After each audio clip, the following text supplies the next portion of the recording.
Storya ng pag-ibig na wagas. Storya ng pagtataksil at pang-aahas. May ginawang panakip butas. May happy ending ang wakas. Damdaming malambot at matigas. Sa live drama, pwede nang ilabas. Tutulo na at tatagas ang mga katas ng nakalipas. Katas ng nakalipas.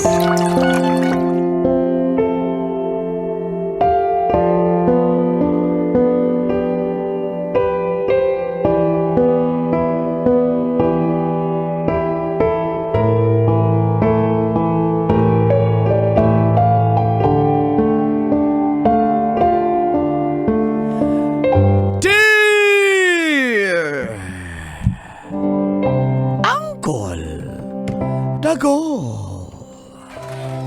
And Tita Tanya Chinita.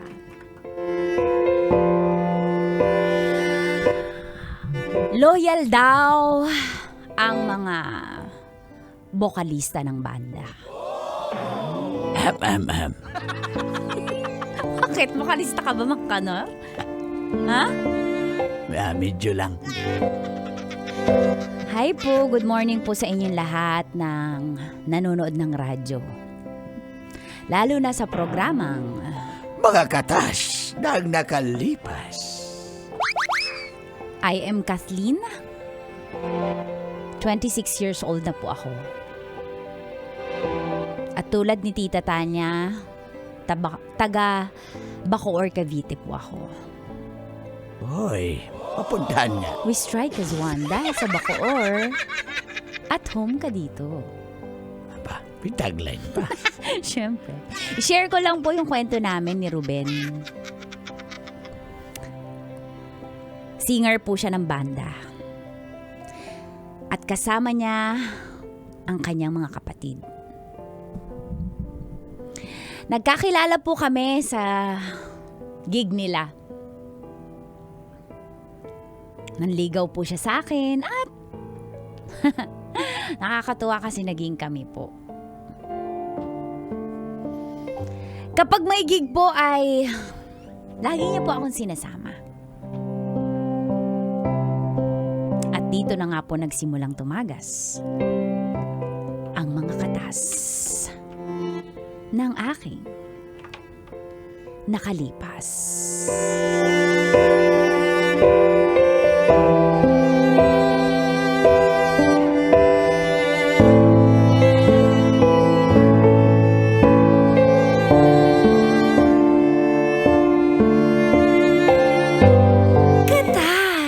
Ng nakalipas.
ang isa pang nakakakilig, bukod sa proud po siya pag gig nila na pinapakilala akong jowa ako, ay pinakilala din po ako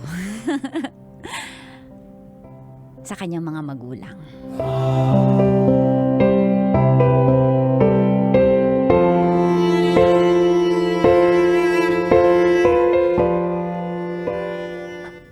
Amen. Okay, pwede na kumain. Kain na tayo. Okay. Pa, Hello po. Papasa po nung ulam pa. Oy, Iha, wag ka mahiya ha. Ano ang pangalan nitong girlfriend mo, anak? Hello. Si ano po pa, Kathleen. Kathleen. Hello po, Papa and Mama. Hello, napakaganda naman ng iyong bagong girlfriend. Bali, pang 12 mo na yan eh, no? Hoy! Di ba, Ruben? Pang... Ma, Bay, ama, wala. Akin yung dinala ko dito. At saka kami yung mga kuya eh.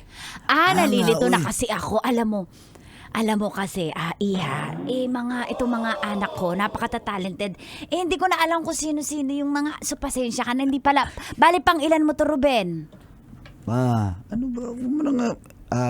First time ko magdala ng girlfriend dito sa bahay. At ikaw yun. First time. Ay, kala ko po, totoo kasi sabi po sa akin ni Ruben, first girlfriend niya po ako eh. Pero hindi naman po ako magtataka kasi napaka-talented naman po ng anak niyo.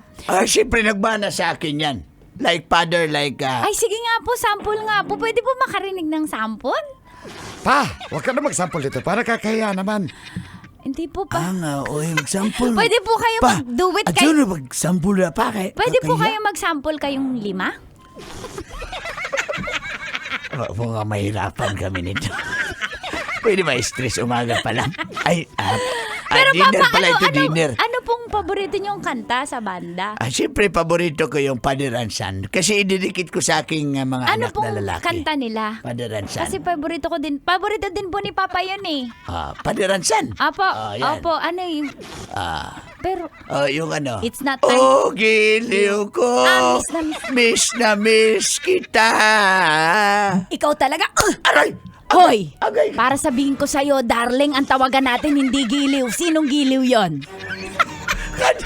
Saan? Sino yon? Pa. Sabi ko na, totoo. May bisita tayo. Ilang taon ko nang iniimbestigahan. Tingnan mo, nahuhuli talaga ang isda sa sarili niyang bibig. Sino si Giliw? Ginawa pa ko isda. Kanta yun! Ano? Yun yung lyric. Kasi kinakapalitan.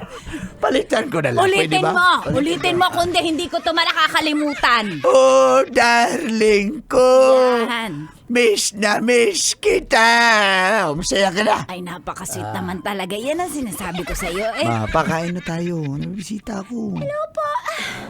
Ay, Ito po yung sandali. extra kanin. Hindi niyo po ba ako ipapakilala Oy. sa inyong bisita? Oy, ito pala yung aming kasabay si Nimpa. Ako po. Nimpa, bakit nakatube ka lang? Mainit po, di ba? Ang hit Dito, index. upo ka dito. Ang hit. Dito po, sir.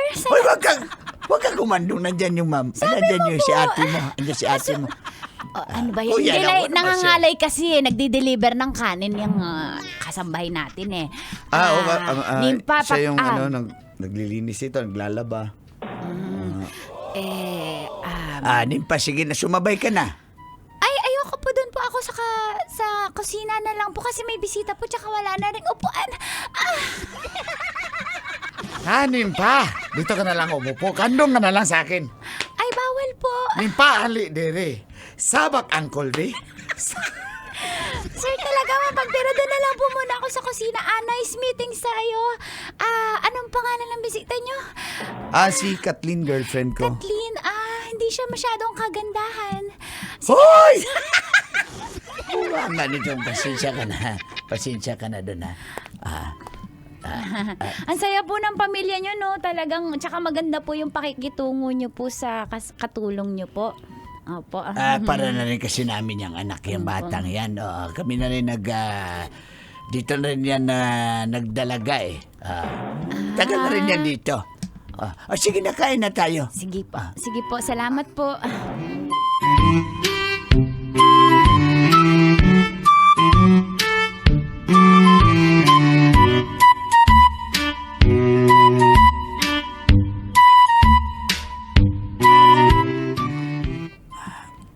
ba na pinakilala kita? Hoy, aminin ko sa'yo, kinikilig ako kasi pinakilala mo ko sa pamilya mo. Talagang seriousan na yata tayo ha. Pero huwag muna tayo mag-asawa ha. Sige, hindi naman kita minamadali. Ang sa akin lang naman ay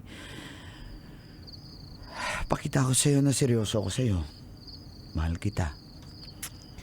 Mahal na mahal din kita. Mahal kita, Ruben. Thank you kasi pinakita mo agad kung sino ka at pinaramdaman mo sa akin kung gaano mo ako kamahal at seryoso kasi walang nagparamdam sa akin ng ganyan eh. Thank you. Bakit? Bawal ba dito? Ako nga. Sweet mo naman. Grabe di ako makapaniwala na yung crush ng bayan sa bar. Sa akin napunta ang swerte ko. Basta sa'yo lang Dami ako. nagkakakrush sa'yo eh. Basta sa'yo lang ako. Ako lang yung kinakausap mo talaga. Ikaw lang talaga. Paano mo ko namataan sa bar? Alala ko lang yun nung humingi ako ng tubig sa waiter nun eh. Tapos, paglingon ko, kakapasok mo lang. Alam mo yung nag-slow mo yung ano? Grabe ka naman. Yan, nag-slow mo yung mundo. Na, Ganun ba yun? shucks. Parang siya na. Weh! Oo nga! Oo nga! Kasi hindi naramdaman nung kaibigan ko. Yung kabanda ko si Boyet. Oo. Ganon din yung naramdaman niya nung sa girlfriend niya. Eh, sabi ko, okay naman yun. Hindi naman totoo. Pero totoo pala, nung nakita kita papasok ng bar, yung Grabe ko naman. nag-slow Pinapakalig lahat. mo lang Tas yata yung ako. hinangin yung buhok mo, umano no, parang nag-i-slow mo. Alam mo, feeling ko nga lahat ng kanta nun para sa akin. Kasi Para nga nakatingin- sa'yo. Para sa'yo talaga yun. Ano ka ba? Kinikilig ako. Para sa'yo nga. Yeah. Love you. Love you. Ang biro lamang dumating.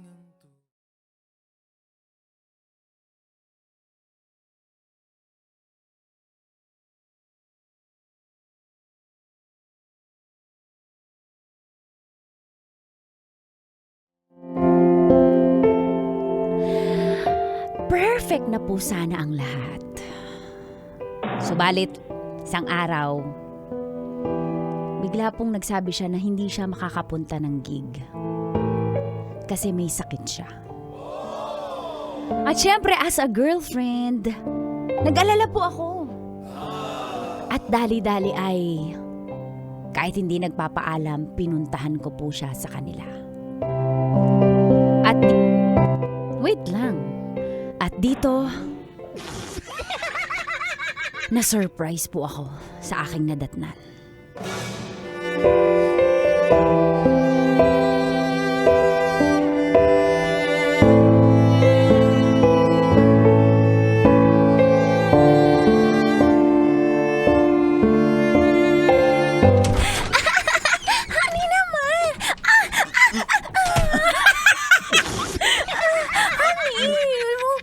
Alam mo talaga yung kaliti ko dyan sa leeg. Ruben! Ruben! Anong ginagawa niyo ng katulong niyo ng babaeng yan? Let me explain. Let me explain. Anong i-explain mo? Hindi, Katlin, hindi yan. Hinahalikan mo sa leeg ang daming chikinini ng babaeng yan! Hindi nahigad siya. Nahiga. Nahigad siya, tinanggal ko lang yung higad gamit yung lips. Ang kapala mo! Aray! Huy, huwag kayong mag-away! Dali! Bitawan mo! Bitawan mo siya! Huwag mo kayong mag-away! Uy! Tigil ka, babae ka! Ako ang mahal ni Ruben! Bitawan mo siya! Bitawan mo! Kapal na mukha niyong dalawang kapal na mukha niyo! Ito pala yung ginagawa niyo, ha? Teka, huwag mo siyang saktan! Kapal... Huwag mo siyang saktan! Ba't di ko siya sasaktan? Buntis siya! Ano?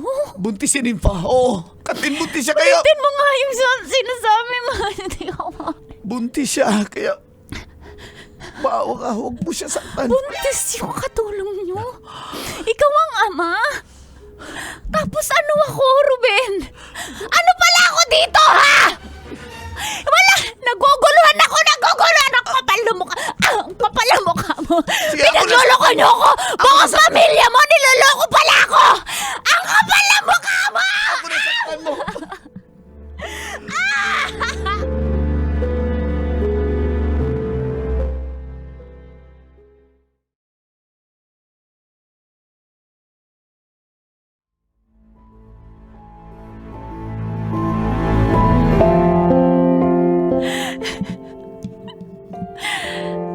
Galit na galit po siya. Ay, hindi pala. Ako pala yung galit. Nakipaghiwalay po agad ako kay Ruben. Ang sakit-sakit ng ginawa niya sa akin at ng buong pamilya niya. Subalit, makaraan po ang ilang linggo. May tumawag po sa akin. Isa sa kapatid niya.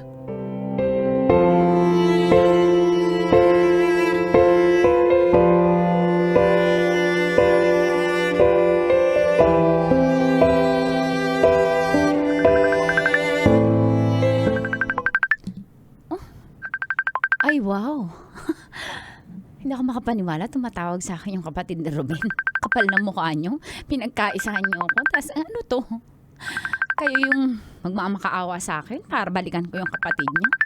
Di kita sasagutin. Bahala ka dyan. Ulit-ulit ah. Hello? Hello? Hello? Hello? Ayan. Hello? Anong hello? Kathleen? Ilang tayo ng hello hanggang matapos? Kathleen? Bakit? Ano pong kailangan nyo? Ang alaala ko po, wala na tayong connection. Ang huling check ko po. Kathleen? Wala kami ng anak nyo, wala na kami ng kapatid mo. Kathleen? Pwede ba kita kausapin saglit lang? Puro hinga lang? Ha? Pwede kita kausapin saglit lang? Kinakausap nyo na po ako.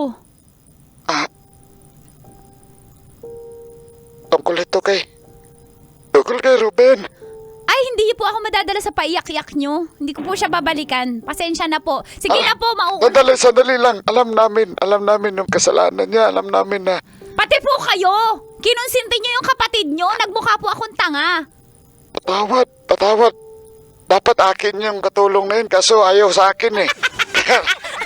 Mas gwapo kasi si Ruben, kaya dun siya pumunta. Ang tindi talaga ho ng lahi nyo. Wala akong masabi ho. Grabe. Tatay kasi namin eh. Yan ang pasimuno, pero... Wag mo muna ibaba. Gusto na namin ipaalam sa'yo na si Ruben. Ano pong nangyari? Si Ruben!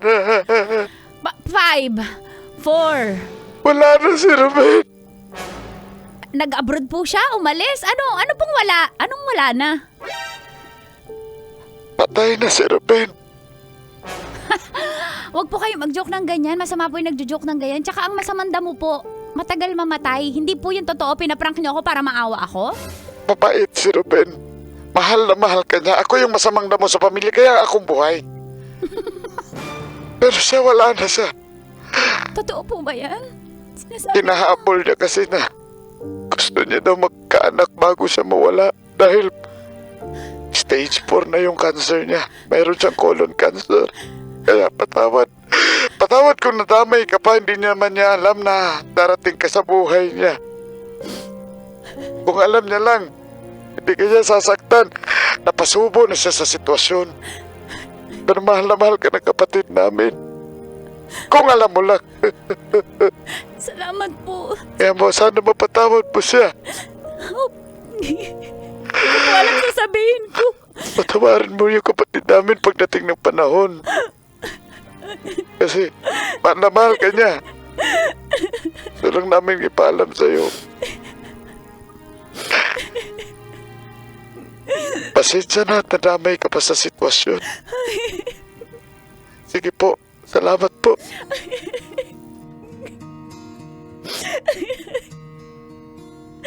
Ruben, pasensya ka na. Hindi ko alam. Kung nasan ka man, sana hindi ka na nasasaktan at di ka na nahihirapan. Pinapatawad na kita. Ruben.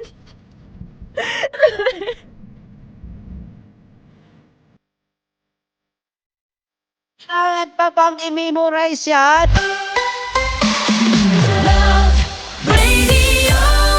Basic!